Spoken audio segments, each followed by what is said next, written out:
Chihuahua. Chihuahua on üks ülienergiline väike tüüp, keda vaadates võib vahel tunduda, et ta ei väsi kunagi.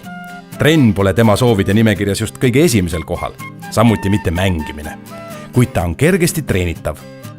Ta suudab kõik oma vajaka jäämised lunastada ühe suurepärase omadusega. Täieliku pühendumusega ühele ainsale inimesele, oma omanikule.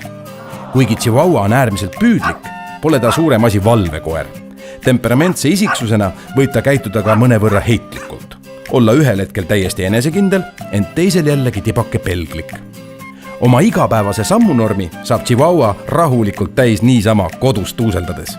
See aga ei tähenda, et talle ei meeldiks õues ringi nuuskida ja sinuga luurel käia. Mis aga puutub iluprotseduuridesse, siis tema kasukale ei kulu õnneks üleliia palju aega ja vaeva. Ta vihkab külma. Ja kui võimalik, otsib see väike rõõmupall endale just selle kõige soojema ja mõnusama paiga. Huvitavaid fakte.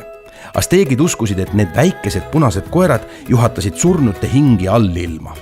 Igas asteegi peres oli Chihuahua vaid selleks, et mõne pereliikme surma korral koerake ohverdada ja matada koos lahkunuga. Ja kui see kõlab veidi karmilt, siis ära üldse muretse.